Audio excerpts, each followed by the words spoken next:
고린도후서 5장 17절입니다. 고린도후서 5장 17절 한 절 말씀을 우리 같이 함께 읽도록 하겠습니다. 고린도후서 5장 17절 말씀입니다. 이 계시의 말씀을 읽을 때 살아계신 하나님의 음성을 들을 수 있기를 바랍니다. 그런즉 누구든지 그리스도 안에 있으면 새로운 피조물이라. 이전 것은 지나갔으니 보라 새 것이 되었도다. 이는 하나님의 말씀입니다. 아멘. 90년대에는 이제 영화관에 제가 자주 갈 수 없었지만 영화를 잘 볼 수 있는 시간이 있었습니다. 그것은 바로 주말 토요일이었습니다. 토요일 밤만 되면 KBS에서 명화 극장을 방영했었죠. 혹시 기억나십니까? 그 명화 극장을 이제 밤새 한 보통 9시에서 10시에 시작하면은 영화가 길면은 한 11시 반에서 12시 정도에 끝나곤 했었습니다. 그 다음날 주일 예배도 가야 되는데 재미있는 영화를 하게 되면은 항상 그 영화를 보고 그 안방에서 부모님과 동생이랑 함께 그 영화를 시청했던 기억이 납니다.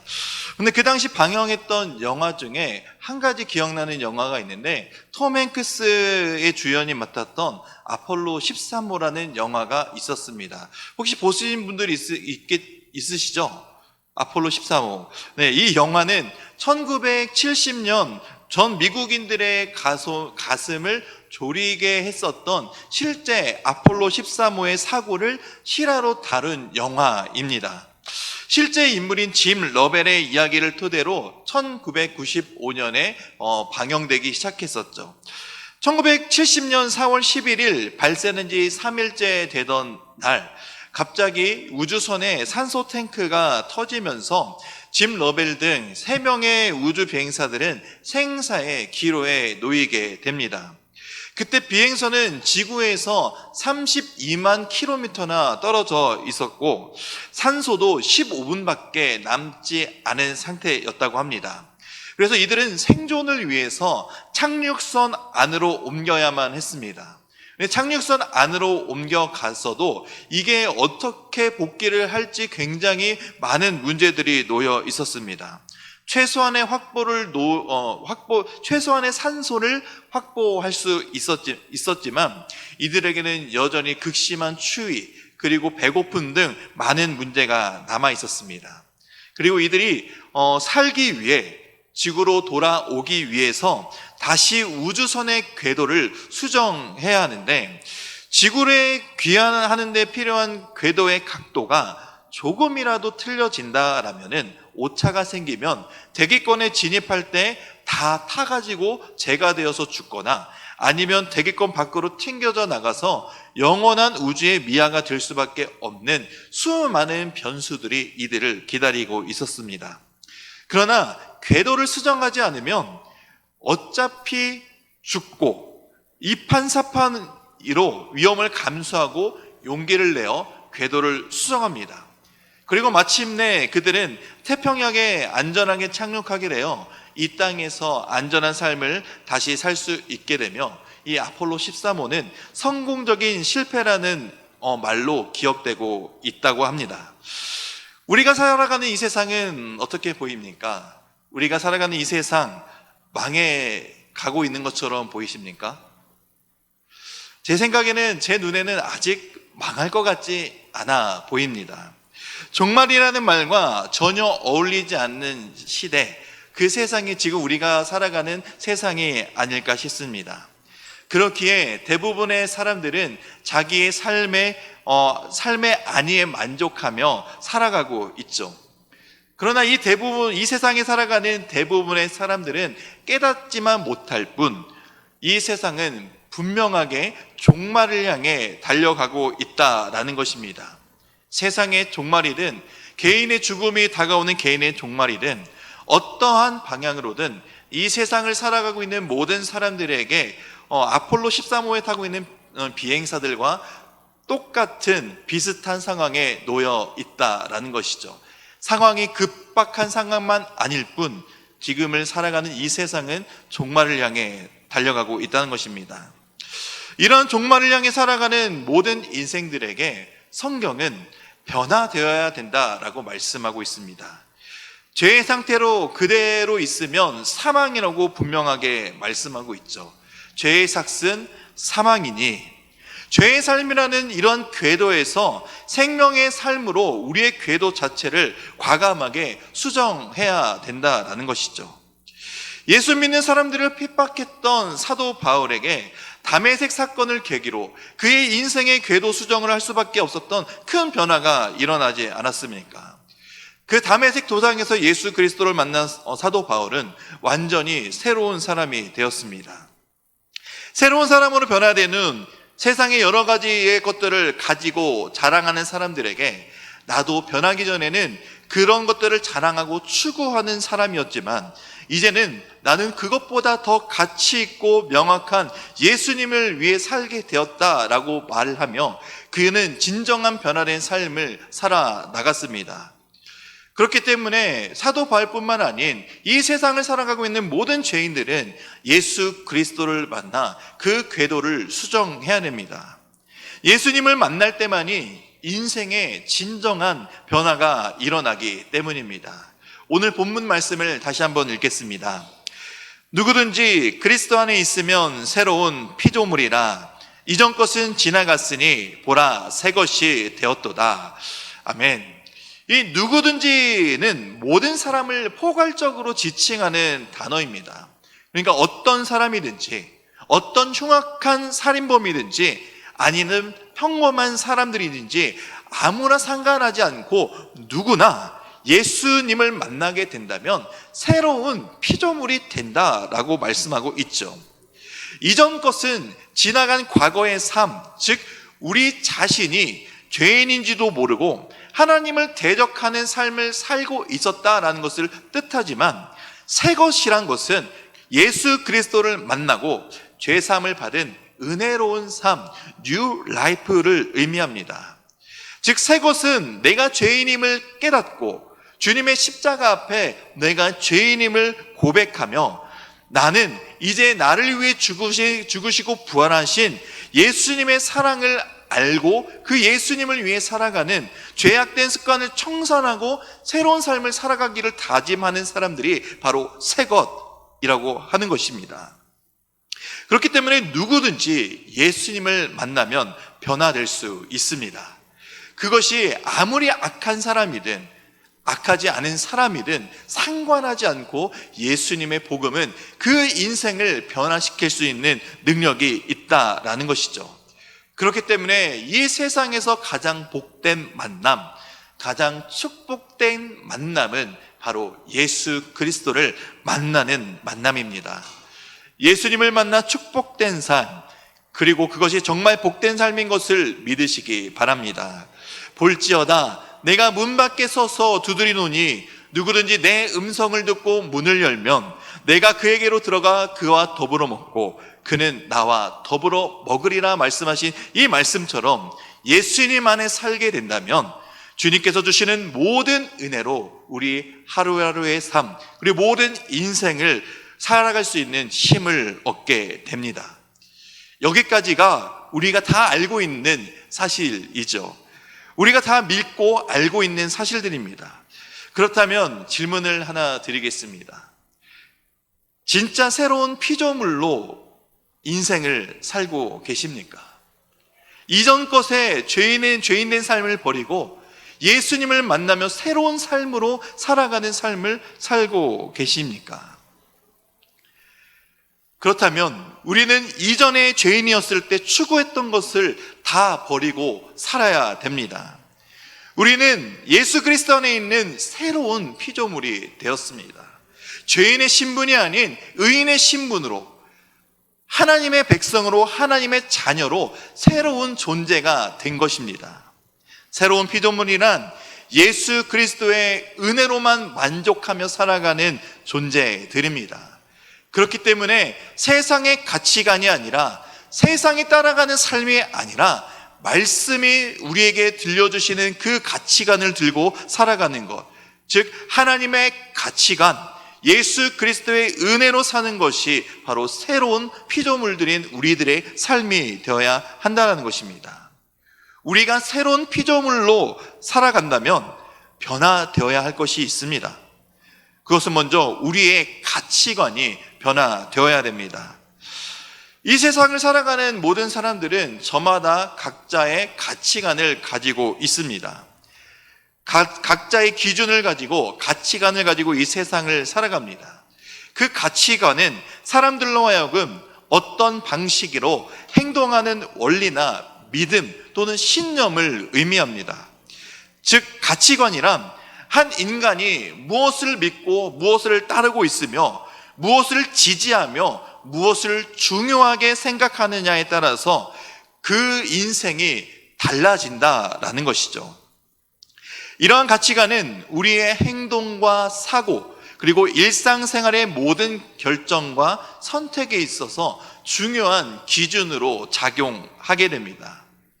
돈에 대해서 가치관을 두고 있는 사람들은 그 돈을 벌기 위해 온갖 힘을 쏟으며 돈을 위해서 살아갑니다. 그 사람의 가치관은 돈이기 때문이죠. 학문의 가치관을 두고 살아가는 사람들은 그 학문을 계속해서 꾸준히 탐구하기 위해 그 인생을 그 학문을 위해 추구하며 살아갑니다.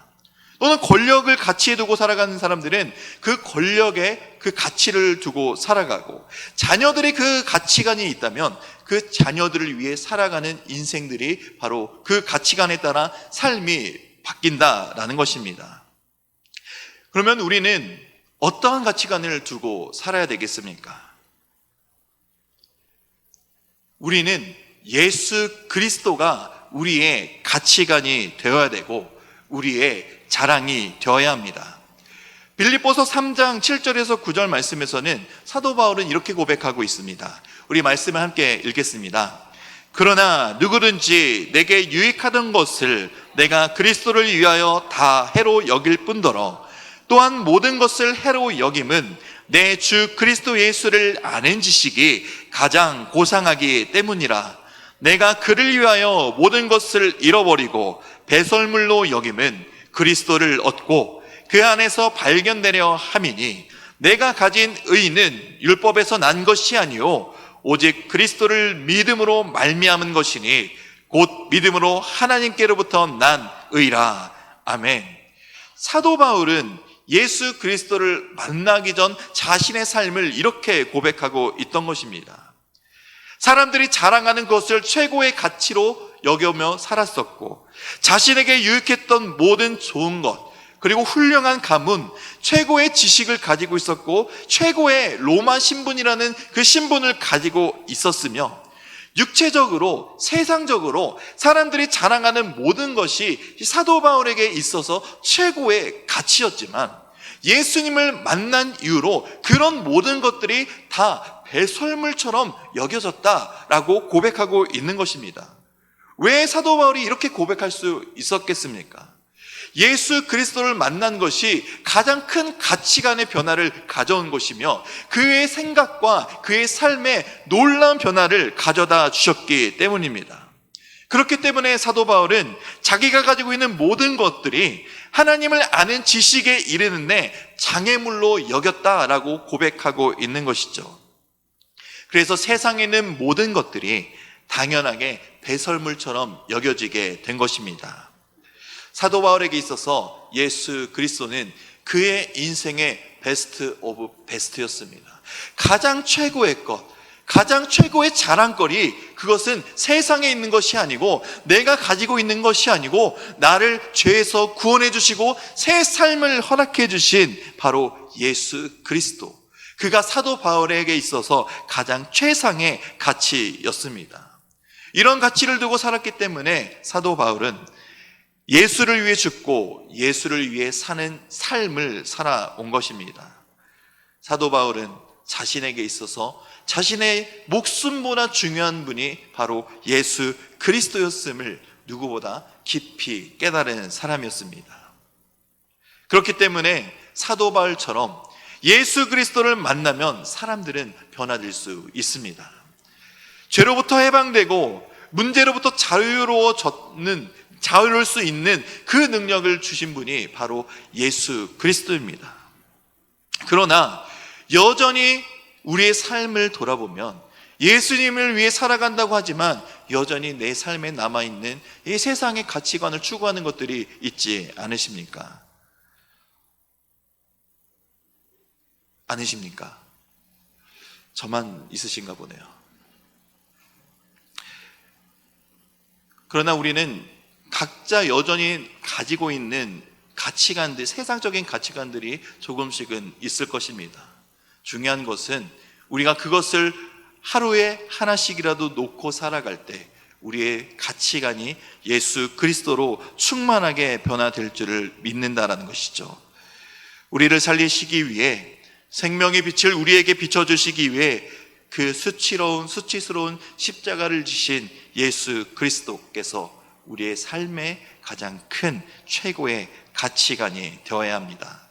새로운 피조물로서의 삶, 그것은 예수 그리스도께서 우리 인생의 최고의 목표이자 가치관으로 가지고 살아가는 것입니다. 이것을 믿으시기 바랍니다. 은혜 아니면이라는 찬양이 있습니다. 어둠 속 헤매이던 내 모습 갈 길 몰라 방황할 때에 주의 십자가 영광의 그 빛이 나를 향해 비추어 주셨네. 주홍빛보다 더 붉은 내 죄 그리스도의 피로 씻기어 완전한 사랑 주님의 은혜로 새 생명 주께 얻었네. 이 찬양의 가사를처럼 우리는 주홍빛보다 더 붉은 죄를 가지고 있었고 그 영혼의 갈 길 몰라 방황하던 그 시대에, 그 시절에 예수님께서 우리에게 찾아와 주신 것입니다. 그것이 바로 은혜입니다. 이런 찬양의 가사처럼 우리에게 베풀어 주신 그 은혜를 기억하며 내 인생의 최고의 가치관, 그 가치관이 예수 그리스도로 변화되시기를 바랍니다. 에콰도르 와우다니의 부족에게 복음을 전하다가 순교한 짐 엘리엇이라는 선교사님이 이런 말을 했습니다. 내가 끝까지 붙들고 있을 수 없는 것, 어차피 놓아버릴 수밖에 없는 것, 그것들을 붙들려고 애쓰는 것보다 어리석은 짓이 어디 있는가? 내가 지금 붙들려고 하고 추구하려는 것이 무엇이 있습니까? 돈입니까? 건강입니까? 아니면 자녀입니까? 짐 엘리엇이 말한 것처럼 이런 것들은 우리가 끝까지 붙들 수도 없고 또 붙잡는다 하여도 어리석은 짓인 것을 우리는 깨달아야 합니다. 그러니 우리의 최고의 가치관은 누구에게 있어야 된다고요? 네, 예수 그리스도께 있어야 됩니다. 그러니까 예수님만 붙잡아야 됩니다. 세상의 것은 우리가 붙들려고 붙들 수 없는 것이지만 우리가 예수 그리스도를 붙잡는다면, 우리가 예수님을 붙잡는 손을 놓친다 할지라도 주님은 우리를 놓치지 않으실 것입니다. 그렇게 주님이 우리를 붙잡고 계신다는 사실, 그 사실을 믿으며 은혜를 구하시며 예수님만 최고의 가치관을 두고 살아가시는 삶을 살아가시기를 축원드립니다. 두 번째, 우리가 변화되어야 되는 것은 우리의 중심이 변화되어야 됩니다. 새로운 피조물로서의 삶은 바로 말씀 중심의 삶이 되어야 됩니다. 그리스도인의 삶의 가치관이 예수 그리스도가 되는 것은 말씀의 삶의 중심이 된다는 것을 또한 뜻합니다. 예수님을 몰랐을 때, 즉 죄인이었을 때는 내 마음이 가는 대로, 내가 원하는 대로, 내가 옳은 대로 행동하며 살았던 인생들이었습니다. 어떤 기준을 가지고 자기 나름대로 옳다라는 신념을 가지고 살아가는 게 하나님을 모르는 삶입니다. 바로 사사시대에 살아가는 사람들의 특징이 이러한 삶을 살았던 것이죠. 자기 소견에 옳은 대로 행하였다. 이것은 바로 하나님을 모르는 인생들의 특징입니다. 말씀 중심이 아닌 자기 중심으로 살아가기 때문에 이 삶이 나만의 중심, 내 소견에 옳은 대로 살아가는 것이 바로 죄인된 옛 사람들의 특징이죠. 그러나 새 것이 된 성도들, 우리들, 즉 예수 그리스도 안에 새로 태어난 거듭난 우리들은 더 이상 자기 중심적인 삶이 아닌 바로 우리의 삶의 중심이 하나님의 말씀이 되어야 된다라는 것입니다. 새 피조물이 된 우리는 왜 말씀 중심의 삶을 살아야 되겠습니까? 새 피조물 우리는 예수 그리스도를 닮아가는, 즉 예수님의 행적을 쫓아가는 삶을 살아야 되기 때문입니다. 예수님을 쫓아가는 삶을 살기 위해, 그 삶을 보기 위해, 그 삶을 배우기 위해 세상에는 볼 수가 없죠. 그 삶을 쫓아가며 살 수 있는 것은 오로지 말씀밖에 없기 때문입니다. 고린도전서 11장 1절 말씀에서는 내가 그리스도를 본받는 자 된 것 같이 너희는 나를 본받는 자가 되라고 사도 바울이 이야기하고 있습니다. 사도 바울이 고린도 교인들을 향해 자기를 본받는 자가 되라는 것이 사도 바울을 닮아가는 사람이 되라는 것이 아니라 사도 바울이 먼저 예수님을 본받는 삶을 살았으니 예수 그리스도를 본받는 삶은 나도 살 수 있으니 너희도 살 수 있다라고 독려하고 있는 것입니다. 그렇기 때문에 고린도 교인뿐만 아니라 우리도 역시 예수님을 본받으면서 살아갈 수 있는, 예수님을 따라 살아갈 수 있는 능력이 우리에게 있다라는 것이죠. 그것은 내 안에 있는 어떠한 능력이 아니라, 나의 잘남이 아니라 내 안에 이미 내주하시고 능력을 도우시는 성령 하나님이 계시기 때문에 가능한 것입니다. 예수를 본받아 사는 것은 세상에서는 알 수가 없습니다. 하나님을 모르는 세상 어디에도 이러한 방법을 찾을 수가 없죠. 오직 그 삶을 살아갈 수 있도록 알려주는 것은 하나님의 말씀인 성경에만 있기 때문입니다. 그렇기 때문에 우리는 우리의 삶의 가치관이 예수 그리스도로 충만해야 되고, 또 우리의 삶의 중심이 하나님 말씀으로 더 충만해서 말씀대로 살아갈 수 있는 능력이, 그 중심이 우리에게 있어야 된다는 겁니다. 우리는 이 하나님의 말씀에 대한 확신과 믿음이 있어야 됩니다. 믿음에는 두 종류가 있습니다. believe 그리고 faith라는 두 가지 뜻이 있습니다. 이 believe라는 믿다는 하나님이 세상을 이처럼 사랑하사 독생자를 주셨으니 이는 그를 믿는 자마다 멸망하지 않고 영생을 얻게 하려 하심이라 말씀하신 이 말씀에서 말하는 믿음, 즉 바로 구원을 받는 믿음을 뜻합니다. 그리고 이 faith는 너희에게 믿음이 겨자씨에 하나일 만큼 있어도 이 산을 명하여 여기서 저기로 옮겨지라면 옮겨질 것이요 또 너희가 못할 것이 없으리라 라는 말씀에서 나오는 믿음으로 우리에게 말씀하시는 하나님의 말씀이 이루어진다라는 믿음을 가지고 있어야 된다는 것입니다. 이미 교회를 나온 모든 성도들에게는 이 빌리브라는 믿음이, 구원의 믿음이 있습니다. 하지만 말씀이 그대로 성취된다라는 믿음 또한 우리에게 있어야 되는데 그 믿음이 조금 적을 수밖에 없다라는 생각이 있습니다. 왜냐하면 말씀의 능력을 믿지 못할 때 그런 마음이 생길 수 있기 때문입니다. 그런데 중요한 것은 하나님의 말씀은 능력이 있습니다. 하나님의 말씀은 지금도 살아계셔서 역사하시는 전능하신 하나님의 말씀이기 때문입니다. 하나님의 말씀은 살아있고 활력이 있어 좌우의 날선 어떤 검보다도 예리하며 혼과 영과 및 관절과 골수를 찔러 쪼개기까지 하며 또 마음과 생각의 뜻을 판단하시는 그 능력이 있기 때문입니다. 살아계신 하나님의 말씀이 우리의 삶 속에서 여전히 우리를 인도하고 지도하고 계신다라는 믿음, 그 믿음을 우리가 가질 때 우리의 삶의 말씀 중심으로 그 말씀이 우리의 삶에서도 여전히 이루어진다는 믿음이 우리에게 있을 것입니다. 하나님의 말씀은 그 하나님의 말씀이 우리 삶에 가득 넘칠 때 우리를 악한 길에서 벗어나게 해주시는 능력이 됩니다. 청년이 무엇으로 그의 행실을 깨끗하게 하리이까? 주의 말씀만 지킬 따름이니이다. 내가 주께 범죄하지 아니하려 주의 말씀을 내 마음에 두었나이다. 그리고 주님의 말씀은 어둠 속에 사는 것 같은 우리들의 삶에 빛을 비춰주시는 빛이 되십니다. 주님의 말씀은 내 발의 등이요 내 길의 빛이니이다. 또 하나님의 말씀을 다 지켜 행하면 우리의 삶이 평탄하고 형통하게 될 것입니다. 이 율법책을 내 입에서 떠나지 말게 하며 주야로 그것을 묵상하며 그 안에 기록된 대로 다 지켜 행하라. 그리하면 내 길이 평탄하게 될 것이요 내가 형통하리라 라고 말씀에 기록되어 있습니다. 결국에 말씀은 뜬구름 잡는 말이나 책이 아니라 실제적으로 우리의 삶을 지도하시고 인도하시고 다스리시는 하나님의 능력이 된다라는 사실을 기억하시기 바랍니다.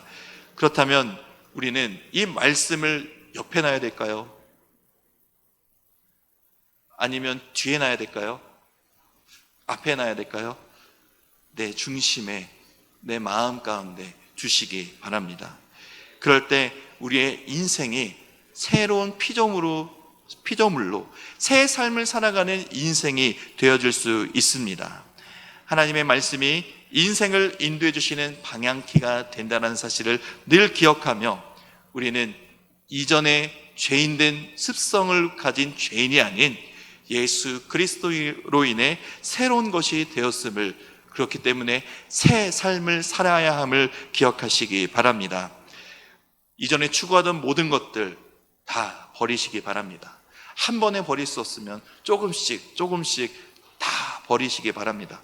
그래서 예수 그리스도만 추구하며 살아계신 하나님의 말씀이 중심이 되는 삶을 살아갈 수 있는 그 능력이 우리 가운데 있기를, 이 자리에 나온 우리 모든 성도님의 삶이 되시기를 주님의 이름으로 축원드립니다.